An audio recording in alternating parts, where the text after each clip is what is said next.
the Liberty figure some things out. The Valkyries keep on rolling. The Sun shocked the world. And the Atlanta Dream, well, they might get all the way to the very top. Locked On Women's Basketball starts now.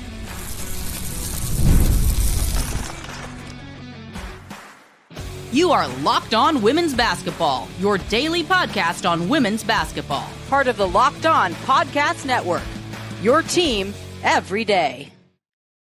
Hello and happy Wednesday. Welcome to Locked On Women's Basketball. I'm your host, Howard Megdal, and I want to thank you for making us your first listen every day. Over 350,000 of you have showed up each of the last 3 months. That's more than 1 million total listeners over the last calendar quarter, showing up for us the way we show up for you 6 days a week and then some. He teases an announcement coming next week.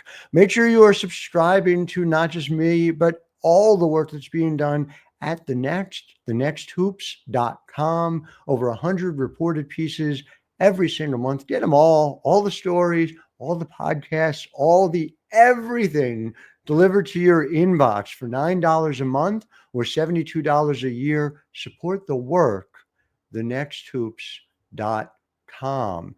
And I talked a little bit yesterday about parity in the league, of course. Then the Sun go out and beat Seattle. Anyone can beat anyone. What a fun league this is, top to bottom. Also, those plucky underdogs in New York, the New York Liberty came out on top over Las Vegas. Ace has already had some challenges. Now, A'ja Wilson had to leave that game due to injury. That team is built around A'ja in a way that goes beyond even the way other teams are built around a signature star. So, thoughts going out to A'ja Wilson, hoping for the very best for her, an incredible player in person. But New York got a win they absolutely had to have after a recent skid, heading into a really tough game Sunday against the Atlanta Dream, who we're going to talk to with the great Wilton Jackson in segments 2 and 3. But our Jackie Powell takes you inside what happened at Barclays Center Tuesday night. Let's hear from Jackie right now. Hi, Locked On Women's Basketball. It's Jackie Powell here, reporting live from the Liberty's 87-78 win over the Aces, where Kennedy Burke had 6 steals. I spoke to Burke pregame, and she noted that her goals were to be ready to make plays even when things weren't going the Liberty's way. She sure did that against Vegas with confidence from her teammates. After halftime, I feel like Tosh did a good job of just coming up to me, telling me to shake it off. And I feel like that just really helped me just get into the momentum of just being almost everywhere on the defensive end. And I think that translated onto the offensive end. It seemed like, what at the end of the possession or at the end of the shot clock, she was underneath the basket, getting a deflection, getting a steal, diving on the floor. It's like she knew where the ball was going before it went there. And really happy for her to be able to make that impression on the offense, but also defensively. Ultimately, Kennedy Burke needed to be Kayla Thornton. And how important that was maybe muted this offseason. We've talked about it on the show. Kennedy's been on the show. We've talked to her directly about it. But maybe there's an understanding now, because it goes beyond the numbers, that Kayla Thornton is an all-star. We have a terrific piece over at the Next about her move forward with the Valkyries. That's the level of talent that she brought to what was a secondary scoring role. You could argue a tertiary scoring role, given Benijah Laney Hamilton, for instance. And so replacing that on the offensive end mattered.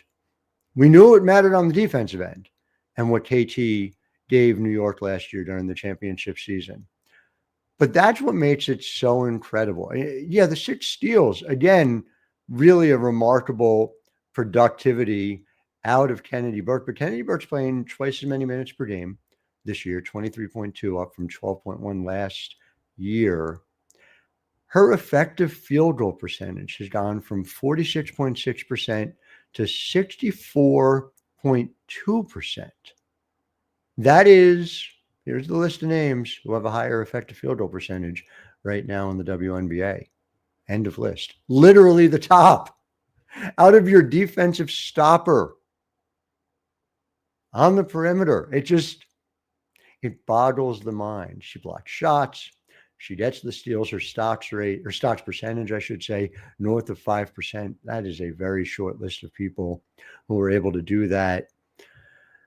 I have to say, most improved player, she's got to be in that conversation.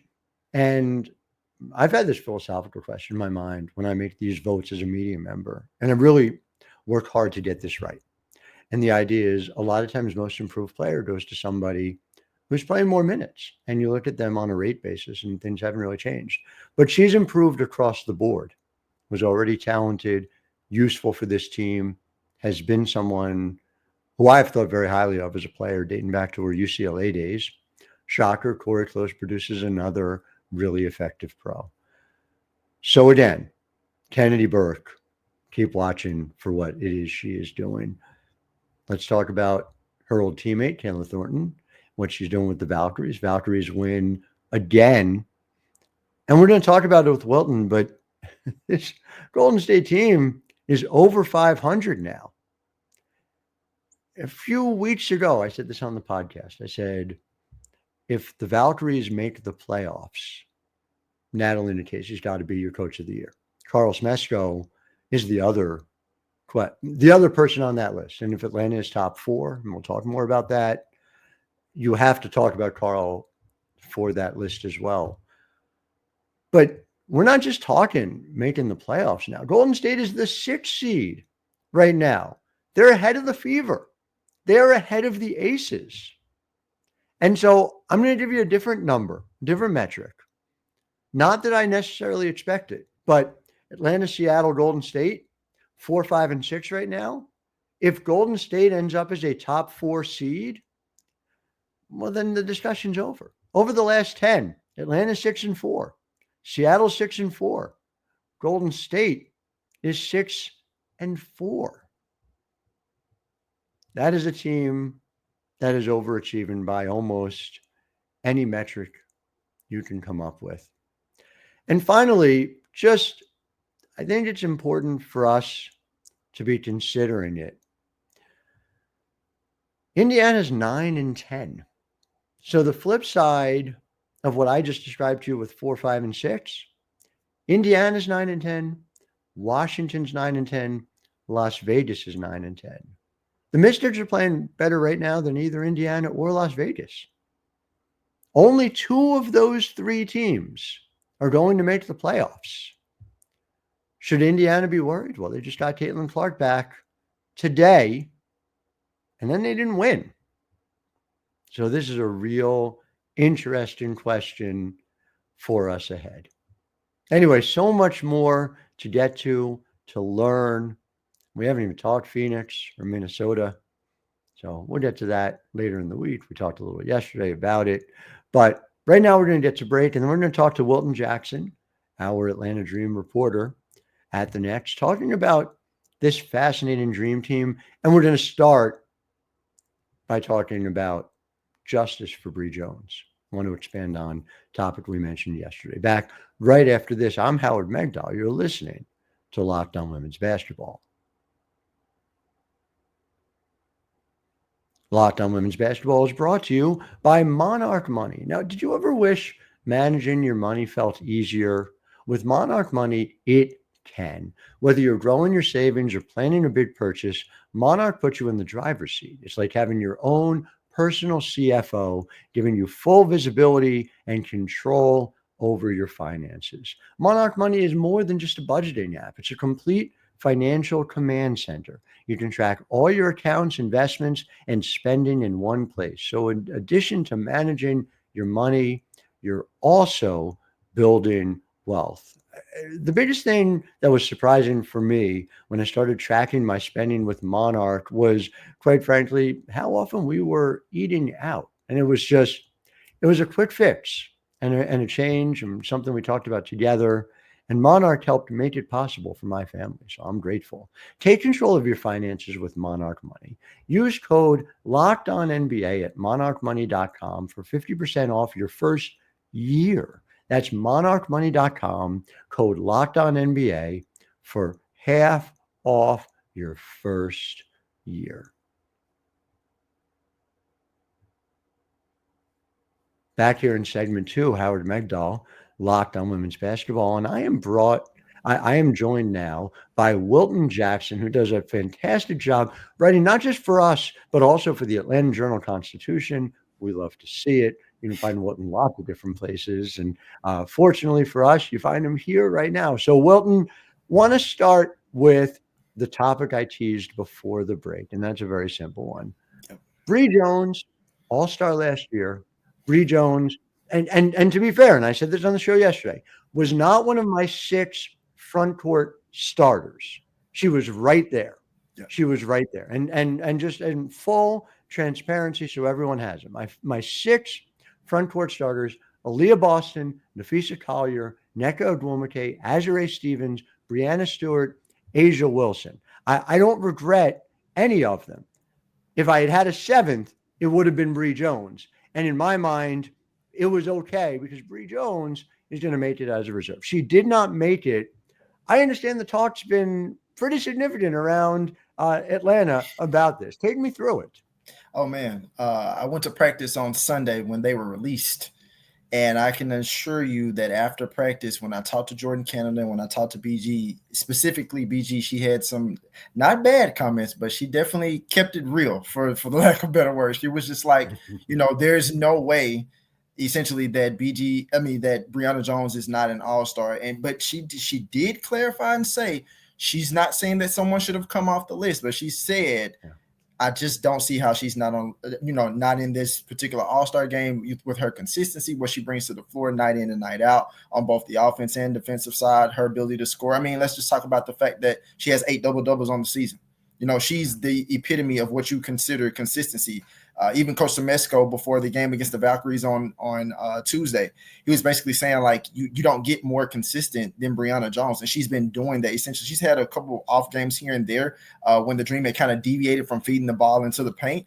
But other than that, she's been number 1 consistent player for the Dream all season. And essentially, from most WNBA fans and from her teammates at large, she was definitely snubbed from the All-Star game. I don't really understand how Bri Jones is Bri Jones. And by that, I mean, I covered her at Maryland, where she was your standard back to the basket 5. Yep. And she has had to reinvent herself again and again and again in ways that ultimately benefited Connecticut, or a primary reason why the Sun were contenders for the duration of her time there. But also now to reinvent herself in a brand new system. That would have taken time for most people. Somehow, it doesn't matter the measurement you use. Alicia Gray is first in win shares. Bri Jones is second in win shares. You look at what she's doing on the offensive end, she's got a career high in assist percentage playing in this, in the Smesko ball, the FGCU style of play that is somehow immediately translated. And so do you think it's fair to say, before we get to sort of Atlanta in a broader way, they would not be where they are, which is a title contender, in my view, without Bri Jones doing what she's done so far? Oh, absolutely. The beginning of the season, I think people may forget because of things that are going on right now. But like the Ryan Howard that you see right now, she was struggling to score, right? We know Alicia Gray has been pretty much number 1 consistent scorer, overall player for the Dream. But outside of Alicia Gray, the next player of consistency was Breanna Jones. Those 4 straight double-doubles were not a fluke. Like, she was dominating early in the paint. And to your point, like, she's definitely kind of reinvented herself in a way, not just with, expanding her moves in the paint, but also looking for different ways to find her teammates. And I think it goes from a broader scope, it goes into feeding into Smesko's philosophy of, like, let's always maximize efficiency. So if she doesn't necessarily have the correct shot, and you see it all the time in games, she'll come up and leap over someone for an offensive rebound and then find Ryan Howard on the wing for a three, or she finds Alicia Gray at the top of the key for a three, or she might find, potentially if Naz Hillman is in the game, she may get it to Naz, and Naz may pass it out to someone for a shot or a three. And I'm just using a three because a lot of times when Bri Jones does get a rebound, it often either leads to a three or someone cutting to the rim for a layup. So a lot of times it's just like she's just in the right place at the right time. And I think a lot of it goes to it equates to her efficiency as a player prior to Atlanta, what she did in Connecticut, as you mentioned. But then also it goes to the fact of she's really finding her niche in what Karl Smesko wants her to do for this particular offense and on the defensive side of the ball. I just don't know who else would have given them. I mean, everything you just said is borne out by the numbers too, right? Look at what she did in the win against Golden State. 14 points on 9 shots. So you don't have to feed her a ton for her to get her production. She gets the 8 boards, including 3 offensive rebounds, 5 assists, 2 steals. She does not turn the ball over. It's just this broad base of skills, and maybe that's what makes it easier for some people to overlook her. If you're looking at, where's the standout number? There's not much a standout number is the fact that she is, while learning a new system and playing elite defense, managing to do a little bit of everything. Right? But it also just dovetails with the way in which this team is playing. And Ryan Howard is figuring it out. I got to start with Alicia Gray because to me, and I said this on the pod during the offseason, she was like the platonic ideal of a Karl Smesko player. Like Bri Jones had figured it out. Yeah. But Gray comes in, she's already this elite perimeter defender. She's already this crazy efficient shooter. And that second part, this comes back to, and I want to hear from sort of what you're seeing. She's playing 35.8 minutes per game. Easily a career high. And yet her true shooting percentage is 61.7%. True shooting percentages like that, you'll typically see that from a center, but you're seeing it from a perimeter guard wing, however you want to define her, who is playing massive minutes. How does she do it? Take the audience through how Alicia Gray is Alicia Gray. Alicia Gray, and everybody loves Alicia Gray for the goggles and the Southern accent. I can't wait for people to see it again at the All-Star game. But man, Alicia Gray's motor doesn't stop. If you notice, anytime she's on the court, she's always, if she doesn't necessarily have the ball in her hands, she's always cutting, trying to find a way to get to the rim and either score or find a way to get her teammates involved. But I think more so than anything, we already knew that Alicia Gray was a premier. She could knock down the mid-range shot from at a high clip. But I think now that when you bring in a coach like Karl Smesko, who wants people to shoot the 3 ball, not only does he want them to, but he wants them to shoot it at an efficient rate, right?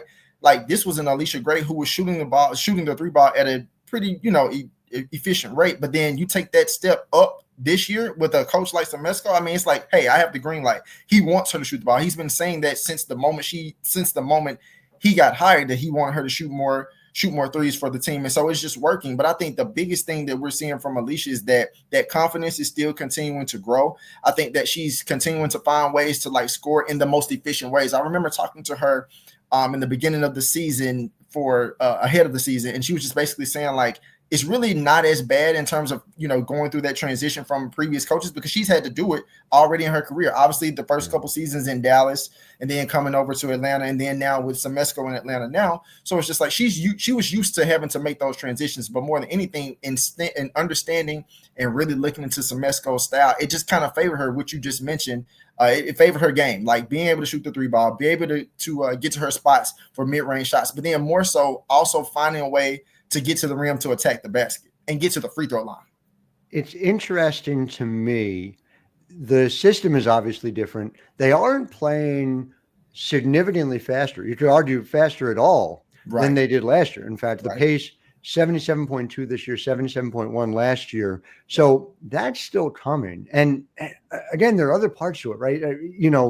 Atlanta's 10th in 3-point percentage accuracy right now, up to 3rd in attempts. So they're playing the way you would expect them to, but there's also some room for improvement on that side of the ball as well when it comes to efficiency. And yet, despite all of that, already the third best offense in the league as a whole, 108.6 on the offensive rating. I mean, that's at a level the championship teams have played at. They typically played 8 to 10 points above 100 when it comes to winning championships. I'm just going to leave it here before we get into their overall ceiling. I was privileged enough to cover Alicia Gray at South Carolina.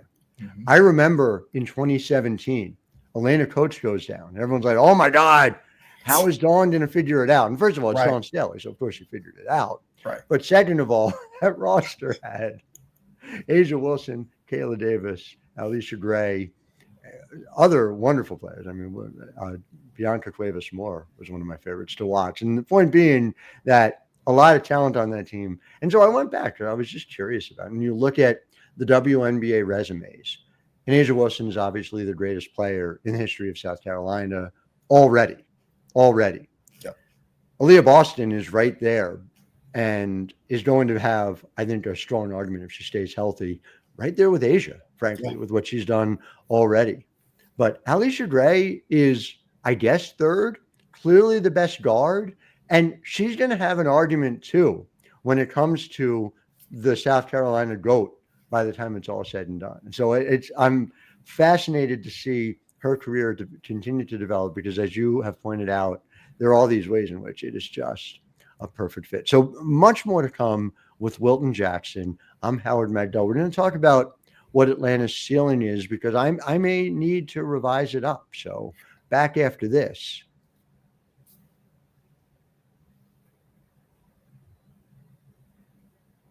Segment 3, Howard Megdal here, Locked On Women's Basketball, with Wilton Jackson, who covers the Atlanta Dream for the Next, for the Atlanta Journal-Constitution. Wilton, before we get into this, where do people find you? Let's make sure they know. So they can find me on Twitter at Wilton Reports. And as you just listed, obviously writing different stories for the Next and also writing stories for the Atlanta Journal-Constitution. So you can follow them on Twitter at AJC. You can also find them on Instagram at AJC News as well. Make sure you do. Let's talk about when your season's going to end covering the Atlanta Dream, which is to say, I said coming in to this year, Atlanta's got to be considered a real serious contender for a top 4 seed. I think they've more than proven that already. They've got a game coming up on Sunday against New York, a chance to once again measure themselves against the defending champs, albeit without Jonquel Jones. They have Minnesota as a team that they have to target as well. I don't think you can make an argument that any other team has played demonstrably better than the Atlanta Dream so far this season.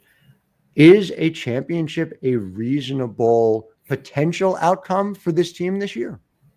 You know, Howard, that's something that's still developing. And as a person who's covering them, I don't want to get too high and say that they can win a championship in this first season under Smesko. But I definitely do think that if they continue to grow and develop and continue to gel as a team, because I say this from a standpoint of Coach Smesko himself is still saying this is a team that's constantly learning. He literally uses that word that he describes his team as having a learning mindset. And so there are often times throughout this season so far, as we get to the halfway point in a couple of days from now, that this team looks really great efficiently on offense. They also look sometimes really, really great on defense. And then you have those games like they had against Dallas, and you're wondering, like, what just happened? Like, shots aren't falling. Defense rotations are people are not staying where they need to be in the gaps in terms of, defending and on defense. So there has to be times where they're still looking to find ways to put it all together for every single game. And I think as this season unfolds, I think, believe it or not, with the All-Star break and the second half of the season coming up now, if they can find ways to continue to gel and play in the ways in which they play to defeat some of the more elite teams, and really just more so of like staying efficient on offense, staying sound on defense, I think this could be a dangerous contender. Just where we are right now, I would never say that they'll win a championship this season, but they have the potential and the pieces to do it. It's fascinating because the pieces, yes, and we've talked about this on the show before.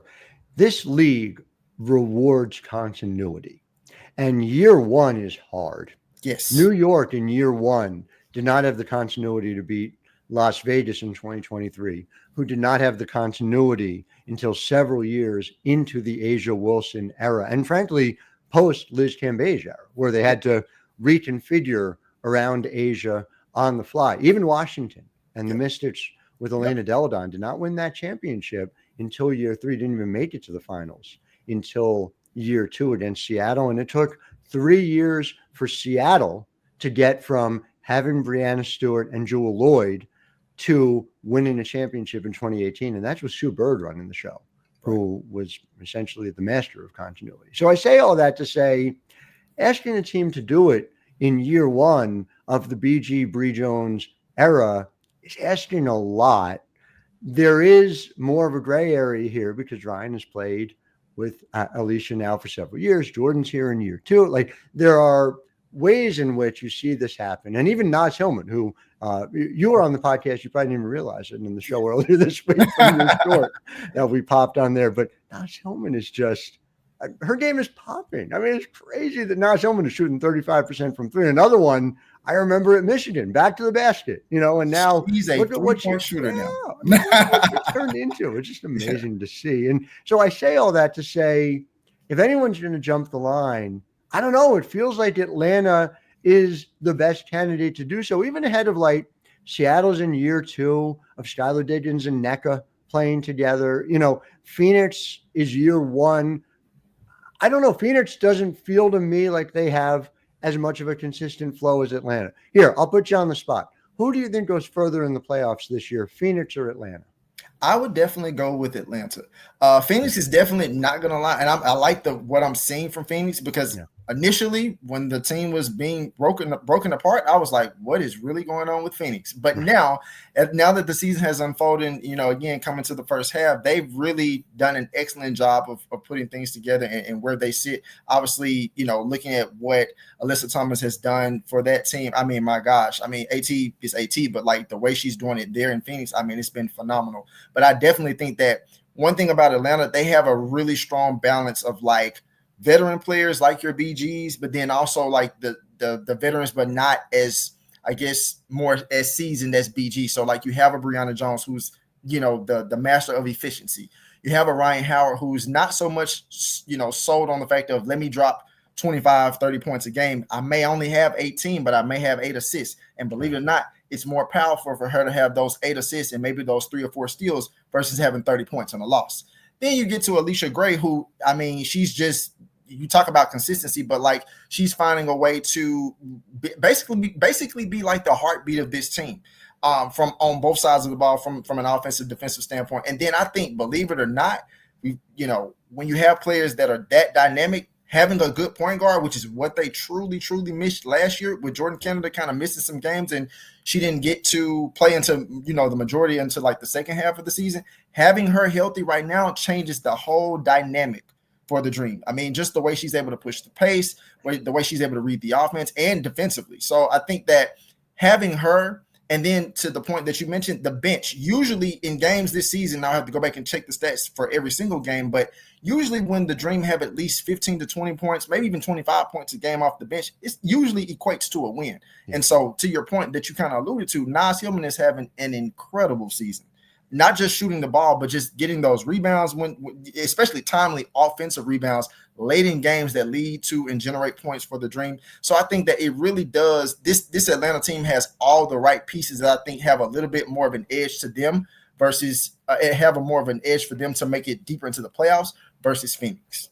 Naz Hillman also going to have to be on the ballot for most improved player come the end of the season. And again, another example, somebody who's not just more minutes, but more development. Another Brandy Poole success story as assistant coach. One of, I can't even count how many she's had through the years. Well, Wilton Jackson, thank you so much for all your coverage of the Dream at the Next and elsewhere. Always great to chat with you. To our listeners, thank you for making us your first listen every single day. We'll be back with you tomorrow, as we are 6 days a week. Until then, I'm Howard Megdal, wishing all of you a wonderful Wednesday.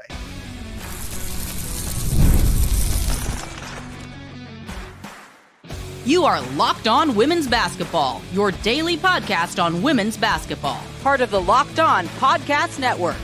Your team every day.